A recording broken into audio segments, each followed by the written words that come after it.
Bienvenidos a Entre Líneas, una producción del Centro Latinoamericano para la Competitividad y el Desarrollo Sostenible de INCAE e impulsada por la plataforma Divergente.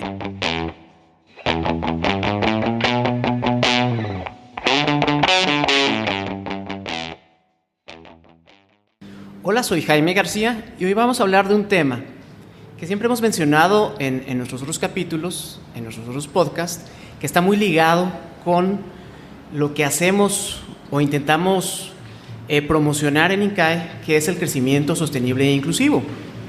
Ahora, ¿qué es ser inclusivo? Cuando hablamos de inclusión, pensamos, y yo creo que todos deberíamos de tener en mente, que es el que cualquier persona puede ser un miembro productivo de la sociedad.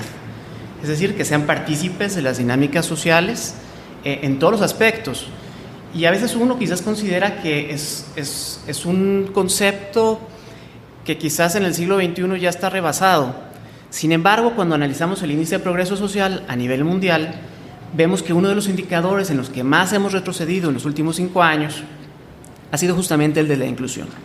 Es un fenómeno que está afectando en Europa, que está afectando en Estados Unidos, pero que también está afectando a la región.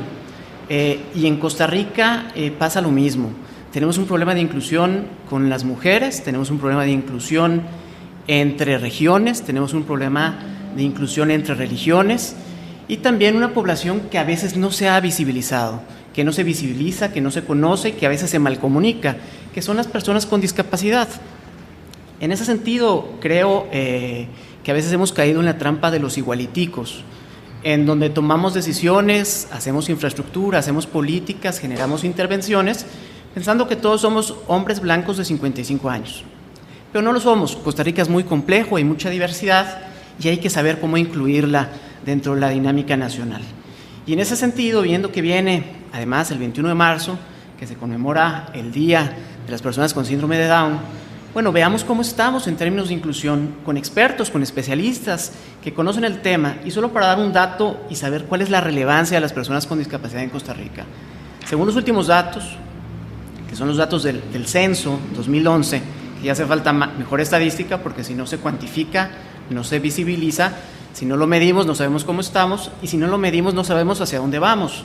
Pero bueno, en el 2011 la mejor estadística disponible dice que el 10.5% de la población tenía algún tipo de discapacidad en Costa Rica.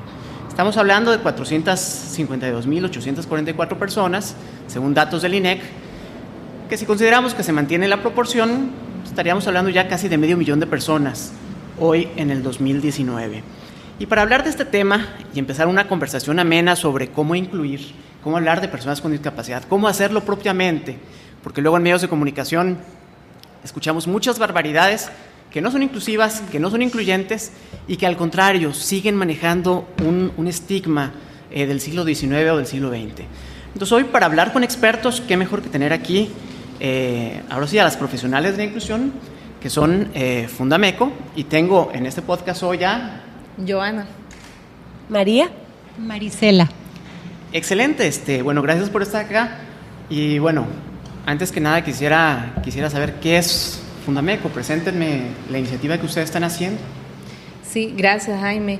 Me encanta que podamos hablar de este tema con una fecha tan especial que tenemos en marzo, que es el Día de las Personas con Síndrome de Down, y es una de las fechas más reconocidas, siento, en el tema de discapacidad. Entonces siempre es una buena excusa pues hablar de inclusión.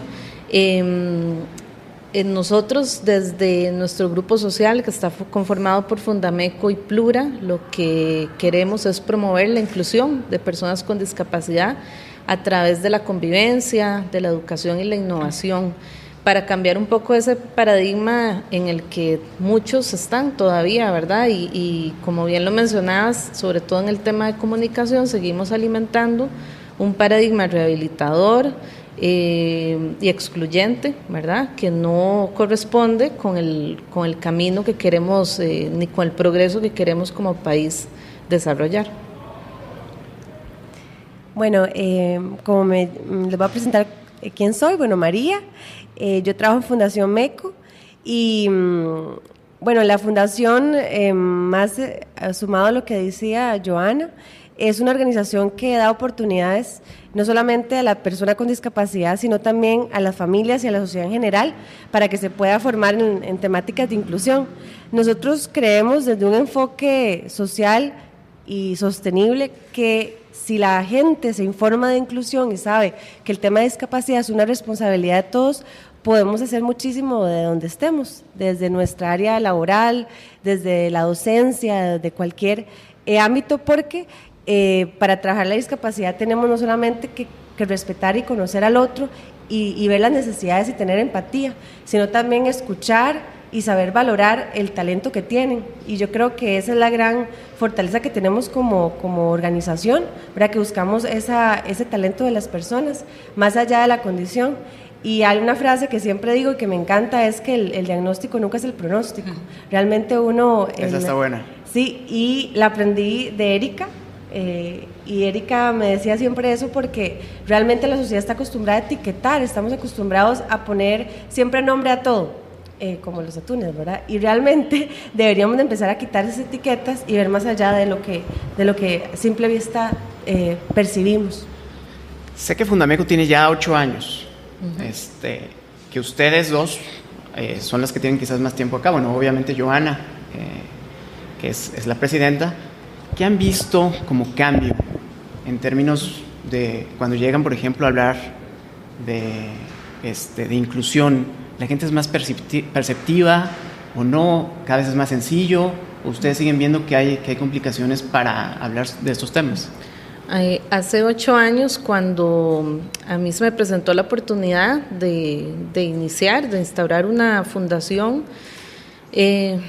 bueno, yo pensé qué tema, ¿verdad? O qué necesidad, qué población, qué minoría está siendo desatendida o no está recibiendo tal vez la atención más adecuada. Y vi que había muchas iniciativas en el tema de educación. Sin embargo, empecé a investigar un poco en el tema de discapacidad y me di cuenta que todos los modelos o la mayoría de ellos eran muy asistencialistas, lo cual sigue alimentando ese paradigma rehabilitador del que todavía no hemos logrado salir. Yo creo que desde mi propia experiencia como persona que no ha estado involucrada, digamos, a través de una carrera de estudio relacionada con el tema de discapacidad o que tenga un familiar con discapacidad, siento que lo que yo he aprendido y durante estos 8 años, perfectamente, o sea, es responsabilidad y es el interés de cualquier persona, porque uno dice, bueno, ¿qué tiene que ver una farmacéutica o una empresa de construcción, que por ejemplo Constructora Meco, que es nuestro principal donante y socio fundador? ¿Qué tienen que ver empresas de esta industria y personas que tal vez no hemos estado involucrados en ese tema con discapacidad? Y tenemos todo que ver, porque este es un tema, como decía María, de responsabilidad de todos, porque primero somos personas, ¿verdad? Entonces, para mí ha sido muy interesante ver tal vez desde un inicio, cuando recién empezábamos con reuniones y a tocar este tema y cómo podíamos ofrecer un apoyo sin volvernos también una organización asistencialista, y creo que poco a poco ha habido ciertos cambios, tal vez yo diría que de unos 5 años para acá, en donde, no sé, mi opinión es que tal vez el tema de redes sociales, de conectividad, nos ha permitido un poco, pues, sentir que está el mundo a nuestro alcance, ¿verdad? Y conocer otras realidades, porque a veces en Costa Rica tendemos a vivir como en burbujas, ¿verdad? Entonces eso nos limita a ver otras posibilidades de cómo viven las personas con discapacidad en otros lugares, de visibilizar las personas con discapacidad aquí en Costa Rica, que están haciendo cosas increíbles y cosas como cualquier otra persona, ¿verdad? Entonces yo creo que en general uno ahora se topa personas con mucha disposición de querer incluir, de aprender, de entender cómo. Sin embargo, hay algo que nos sigue frenando, ¿verdad? Porque yo lo veo muy claro en las empresas. O sea, la diferencia que tenemos, por ejemplo, desde Plura, como empresa social que busca incluir a más personas en puestos de trabajo dignos, tenemos una bolsa de empleo de por ejemplo, no sé, 300 personas que yo te pueda ahora decir que tengo con nombre y apellido. Y empresas que quieran dar esa oportunidad, tal vez 5. Entonces es una brecha muy grande y es un trabajo de hormiguita, como decimos nosotros, que tenemos que hacer todo el tiempo, no solo en las empresas, sino desde las escuelas, para empezar a quitar esas barreras de actitud que creemos nosotros se basan en el desconocimiento del tema, ¿verdad? A nivel de medios de comunicación, en los últimos 3 años lo que sí hemos observado es un cambio con los enfoques, y realmente eso es una muestra de lo que la sociedad está dispuesta a dar y todo el potencial que hay, porque siempre ha existido un estigma de que los medios mantienen los pensamientos erróneos, ¿verdad? O los paradigmas equivocados. Sin embargo, hemos podido ver que son personas y son organizaciones que se pueden educar, y realmente es un trabajo, como dice Joana, hormiguita, pero que se puede hacer poco a poco, ¿verdad? E ir abriendo espacios, y realmente por medio de los medios de comunicación, en las redes sociales, se puede generar muchísima conciencia. Para agregar, la parte educativa es súper importante. Yo soy de formación en educación especial y prácticamente formada en un paradigma rehabilitador. Y cuando nosotros, que lo hablamos tan naturalmente, paradigmas, ¿verdad? Para quienes nos están escuchando y no entiendan el término paradigma en discapacidad, son visiones de mundo, ¿verdad? Partimos de una visión súper tradicional, donde las personas ni siquiera eran consideradas personas, sino eran monstruos, eran ángeles, eran seres sobrenaturales. Entonces la mayoría estaba escondido, no eran visibilizados. Y hemos pasado a un paradigma rehabilitador médico, donde más bien hay que rehabilitar, hay que preparar para que esas personas, ¿verdad?, ya ahora sí consideraban personas, puedan ser parte de la sociedad. Y aún así, eso no estaba bien, y brincamos a un paradigma más modelo social, que es el que nosotras hablamos como más término correcto. Y es importante porque yo, como fui formada en educación especial con un paradigma rehabilitador, desde la parte educativa, los chicos y las chicas con alguna discapacidad tenían que estar segregados, o nos dan herramientas a nivel universitario. Fuimos preparadas para trabajar en grupitos pequeños, en aulas integradas, en escuelas de educación especial, con una pincelada de inclusión, pero prácticamente no había un curso, y eso que éramos de educación especial, ¿verdad? Entonces, de alguna u otra manera, nuestra formación universitaria iba alineada a nuestra formación profesional, que el contexto, o sea, a nivel país, estábamos ofreciendo. Y lo digo porque es súper importante, porque es la parte de formación y la cultura de las escuelas, y al final la escuela es la primera sociedad pequeñita que hay. Entonces, por lo tanto, la sociedad es lo que viene a percibir o a promover una cultura excluyente y segregadora. Creo que hay 3 temas que ustedes mencionaron. Uno, las empresas. Ese tema me interesa. Acabo de ver quizás hace un mes, que Walmart en México abrió el primer Walmart en donde todos los empleados son personas con discapacidad, lo cual se me hace que es un gran avance. Y que es un mismo Walmart. Bueno, sí, debe estar, la inclusión incluye a todos, personas con y no con discapacidad. Exacto. Pero bueno, es una manera de visibilizar que esas personas pueden ser productivas dentro de una misma estructura comercial como es la de Walmart. Quisiéramos, ojalá, que esta bolsa de empleo que dices de 300 personas, y que fuera de 0 en un mes o 2 meses, y que más personas vean el valor de esto. ¿Cómo comunicarle o cómo llegarle a las empresas? Yo sé que muchas grandes están alineadas, por ejemplo, con los Objetivos de Desarrollo Sostenible, que hay ahí una agenda de inclusión y una agenda de no dejar a nadie atrás. Pero ¿cómo llegar a decirle, oye, mira, aquí tengo esta opción para ti?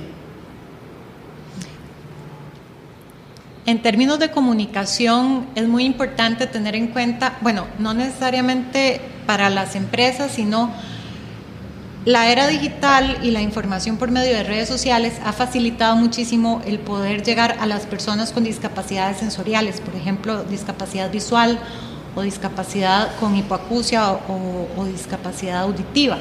Entonces, esto nos facilita muchísimo que las personas puedan tener la información si sabemos utilizar los medios. Eso en términos de las personas con algún tipo de condición.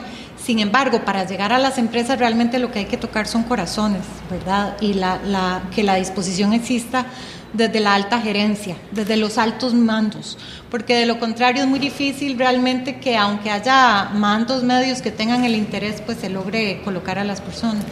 Sé que, por ejemplo, han hecho talleres ustedes con empresas, por ejemplo, con Intel, con Bayer, que es una de las empresas que me comentó el trabajo que ustedes también estaban haciendo. Bueno, ¿y cómo es la dinámica cuando uno llega a una empresa? Bueno, a mí me parece muy interesante y con lo que mencionabas al inicio, de que muchas de las cosas que queremos están súper bien en el papel, ¿verdad? En las políticas, en los objetivos de desarrollo sostenible, todos los conocemos, queremos ser parte de eso, pero a la hora de la hora, ¿verdad? Cuando ya de verdad tenemos que vivirlo, vemos que no es una realidad, porque claro, ahí es donde se topa uno con la principal barrera. Yo insisto, ya esto es como una opinión personal, pero para mí la actitud es la principal barrera para la contratación de personas con discapacidad. Yo creo que nosotros hemos tenido la experiencia de trabajar con empresas multinacionales y que ya tienen una estructura bastante alineada, por ejemplo, a los objetivos de desarrollo sostenible, a todas las buenas prácticas de inclusión, y eso facilita muchísimo el trabajo, ¿verdad? Porque no tenés que empezar de cero, primero a convencer a una empresa de por qué es importante la inclusión, porque es importante no solo a nivel país, sino a nivel global. Sin embargo, lo que creemos nosotros es que faltan esas herramientas como el ABC para dar ese paso de, ok, tengo todas las políticas y mi cultura de empresa apunta hacia eso, pero no sé cómo lograrlo. O sea, ¿cómo paso de ahí a efectivamente contratar a una persona con discapacidad, ¿verdad? Más si es una empresa que por primera vez va a incluir personal con discapacidad en su organización. Entonces ahí es donde entra un poco el apoyo de nuestra organización en la parte de talleres, de toma de conciencia, de poder informar, porque volvemos a lo mismo. Esto es un desconocimiento que como sociedad tenemos. Entonces, en el momento que podemos comprender, primero, el cambiar ese chip de las personas con discapacidad, son pobrecitos y todo hay que ayudarles, son personas que se enferman, que faltan al trabajo, todos esos son mitos que se caen en el momento que como empresa vos le das la oportunidad a una persona para explotar su talento ahí. Y ahí es que solo con el día a día, con la experiencia real, es como realmente se van cayendo todos esos mitos. Y nuestro trabajo y nuestra pasión también como organización es poder dar a conocer el potencial y los talentos de estas personas. Entonces, prácticamente en todos nuestros talleres hay presencia de personas con alguna condición asociada a discapacidad, y es ahí ya se rompe la primera barrera, claro, de muchos que ni siquiera nunca le han hablado a una persona ciega o una persona sorda, y donde los ven facilitando un taller, hablando de su experiencia de vida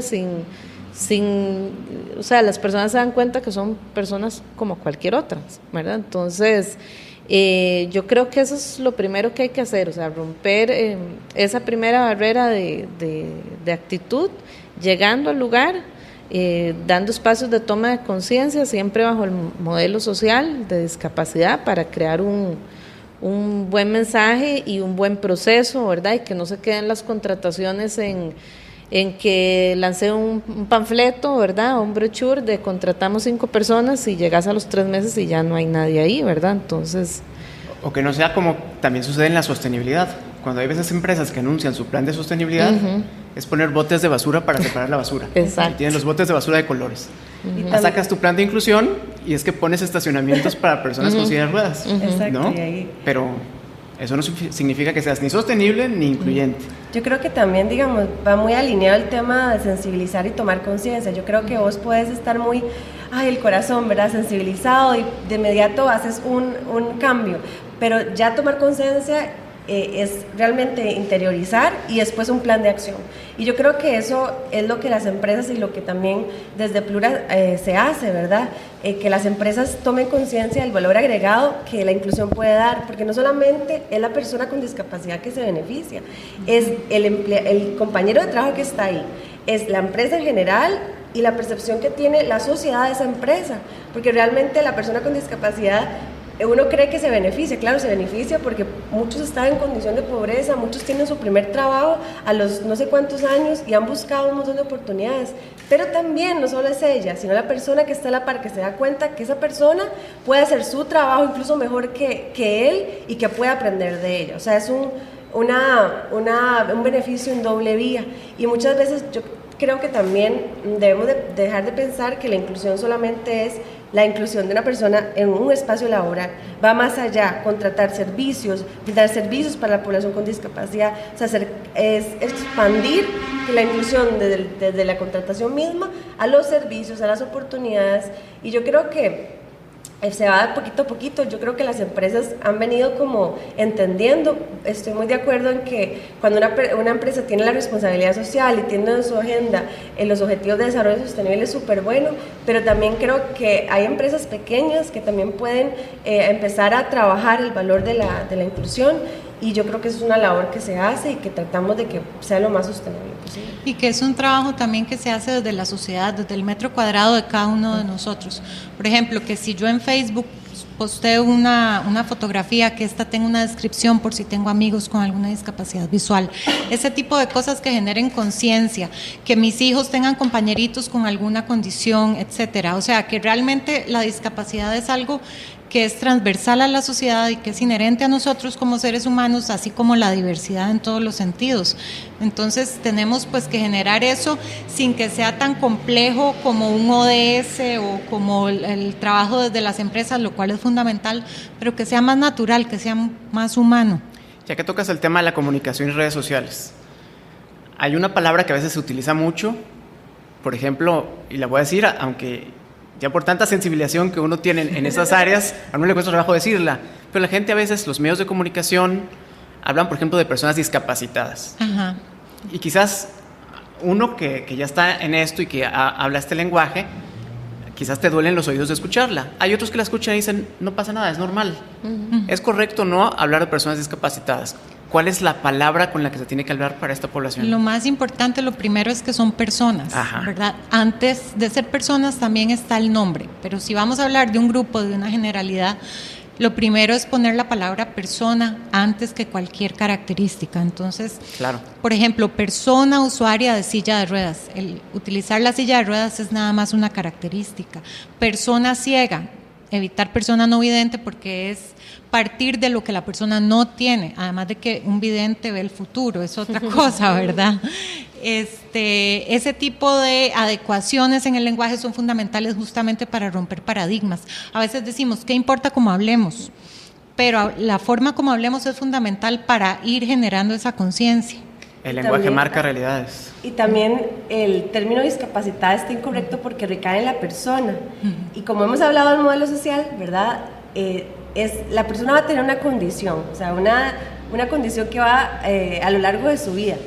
Pero cuando interacciona con esas barreras del entorno, que ahí nos incluimos nosotros, actitud, barreras sociales, barreras arquitectónicas, todo el montón de barreras que existen, cuando entra en esa interacción, ahí surge el término de discapacidad.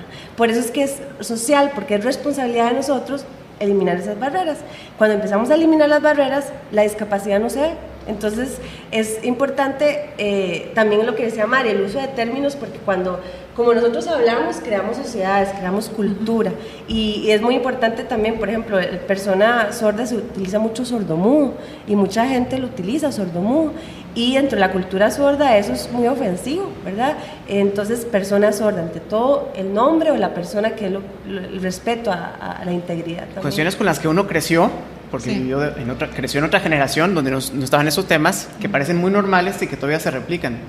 Y quizás qué bueno que se mencionen aquí otra vez, y por eso lo quería poner, para que los que nos estén escuchando, bueno, cuando se refieran a las personas con discapacidad, hablen con la terminología correcta.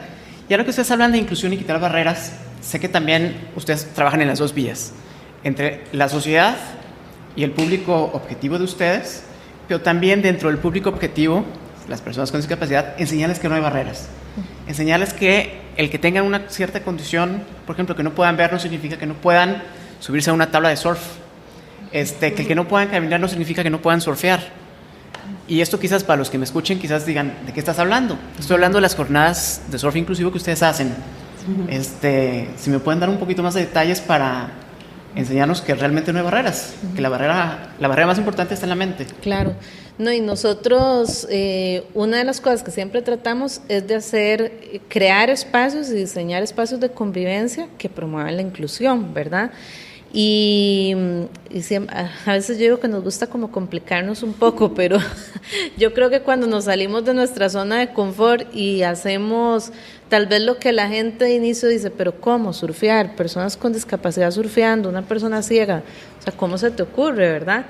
Pero son en esos espacios donde tenemos que romper con todo, donde vemos realmente cómo el potencial de todas las personas se expone a la 1000, ¿verdad? Entonces, las jornadas de surf inclusivo han sido uno de los proyectos más exitosos de voluntariado dentro de la organización, que nos ha permitido no solo a las personas con discapacidad experimentar por primera vez un deporte, el cual ya de por sí no es un deporte al que todos, no es un deporte tradicional y que implica mucho romper con miedos, ¿verdad? Superar mitos, superar cualquier creencia del no puedo, ¿verdad? Ya el solo hecho de llegar hasta una playa que no es accesible, ¿verdad? Que no son los lugares más accesibles, ya eso implica,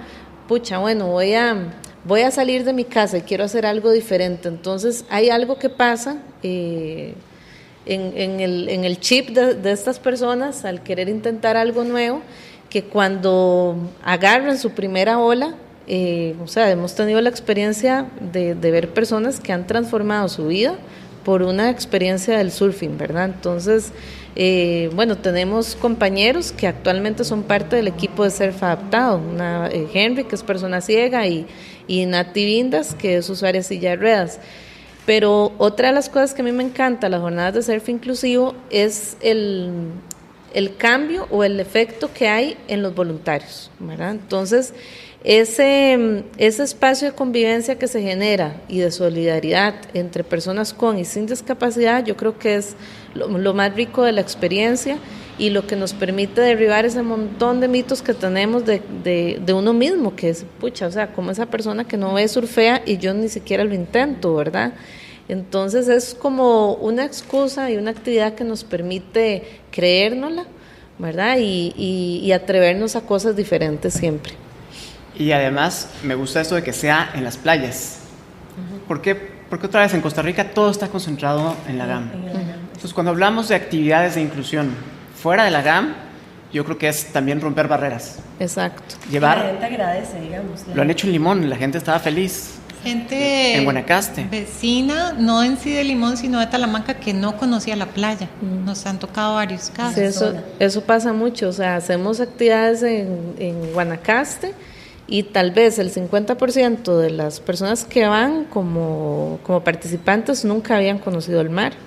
Entonces, ahí nos damos cuenta de hasta qué nivel la población con discapacidad se está perdiendo también del derecho a la recreación y de la convivencia.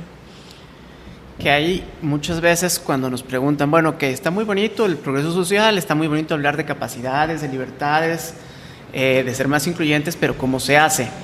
Yo creo que ustedes, con lo que están haciendo, están demostrando cómo se puede hacer. Si alguna empresa quiere ser más incluyente, bueno, ahí están los ejemplos de Plura, Fundameco, las guías. Si alguien quiere aprender a surfear, hay jornadas inclusivas. Si alguien quiere ser voluntariado, si alguien quiere ser voluntario, yo creo que también es importante.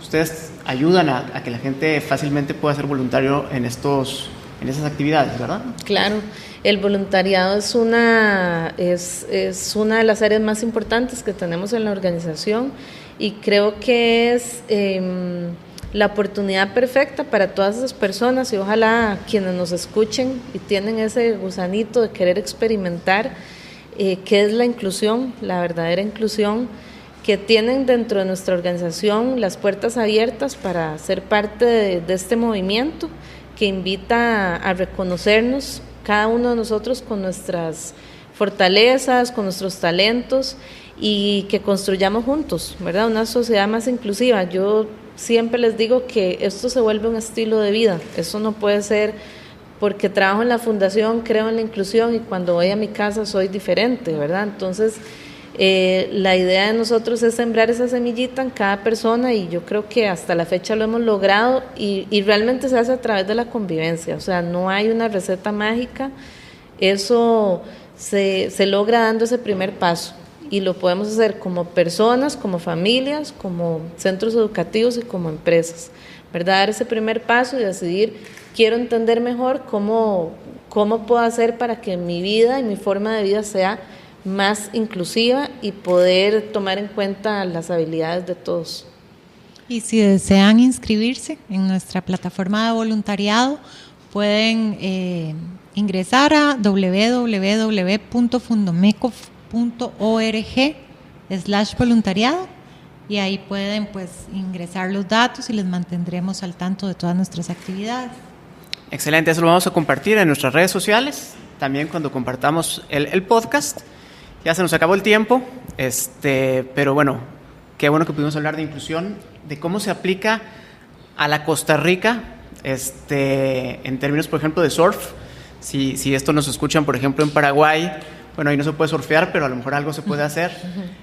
Los que nos están escuchando en Bolivia, bueno, también buscaremos algo que se pueda replicar o hacer. Yo imagino que Fundameco o Plura pueden tener ideas muy creativas, pero qué bueno que se pueden romper estas barreras, que hay un modelo social de convivencia en donde lo que se busca es que más personas puedan ser miembros productivos de la sociedad, a nivel empresas, a nivel educativo, a nivel social, a nivel lúdico, y no quedarnos solo también, en términos de Costa Rica, solo en el centro, sino ir a las playas. Bueno, este fue otro episodio de Entre Líneas, el podcast del Centro Latinoamericano de Competitividad y Desarrollo Sostenible. Estuvo Jaime García con Joana, María, Marisela, de Fundameco y Plura para hablar de inclusión. Muchas gracias.